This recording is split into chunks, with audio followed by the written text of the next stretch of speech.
then your question about vaccines. In the vaccines that we use in North America, they don't contain the virus.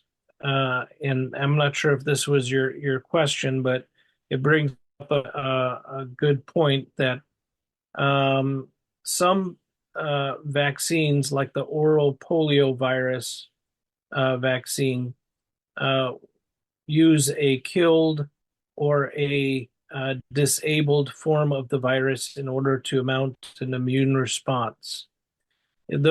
That's not used very much anymore, but the hepatitis A and hepatitis B vaccine, I think B is parts of the virus are um, secreted.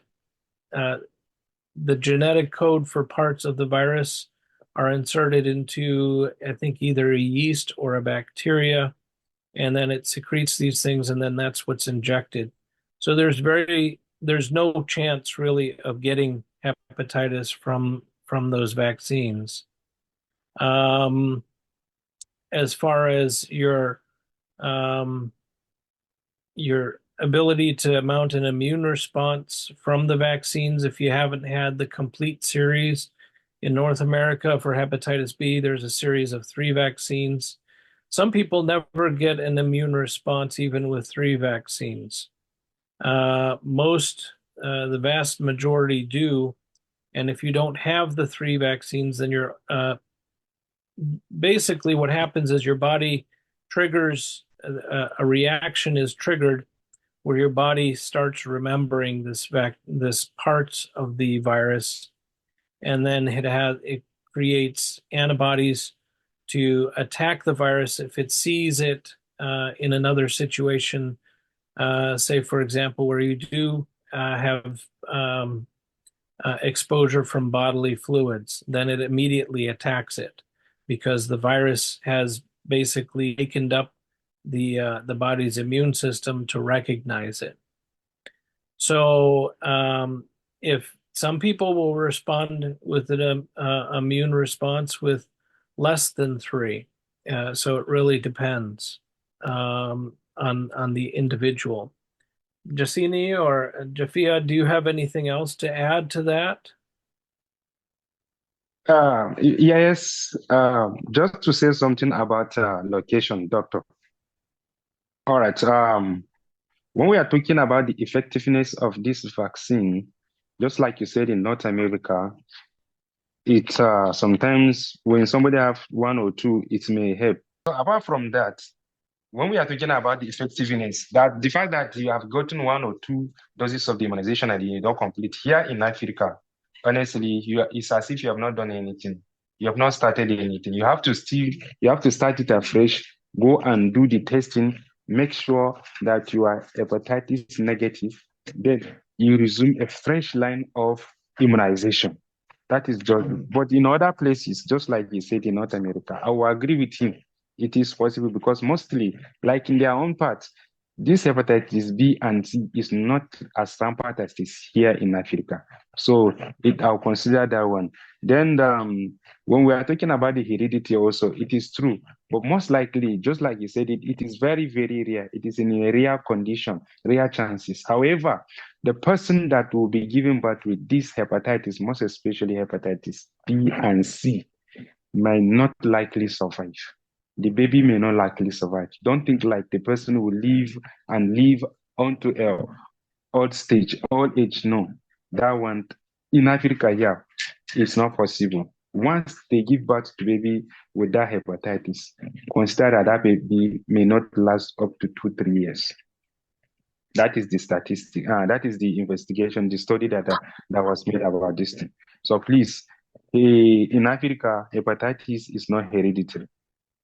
Hepatitis is not hereditary, like in the case of blood pressure and what do you call it, diabetes. Thank you very much.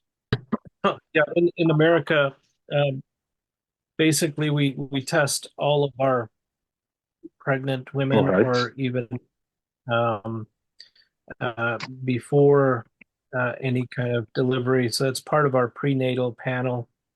And in Yes. addition to that, all of our children are vaccinated for hepatitis B. Their first dose is Yes. actually when they're At born. birth. And um, so they do receive the whole vaccinations course from the beginning. And yes, I would like to point out a good point that you made is that if you haven't had the full series and there's been a delay, you need to start over again. Oh, And yeah, because basically the vaccines kind of build on each other, trying to get the body to the point where it recognizes that the virus is foreign, and then that reaches that trigger point. So yes. Thank you. Now that we are talking about the vaccine, is this vaccine a once in a lifetime thing, or does it have an expiring date? Is it does it expire, or is just a once in a lifetime case? If you do it once, you're done. the vaccine in North America is basically once, and the body has a very long um, memory for this particular virus. They're just coming out now with a vaccine for hepatitis C. Uh, we've been talking about hepatitis B, but now for hepatitis C, which also is basically caused by bodily secretions, and especially bloodborne. Um, that vaccine has been very difficult to nail down because hepatitis C changes frequently.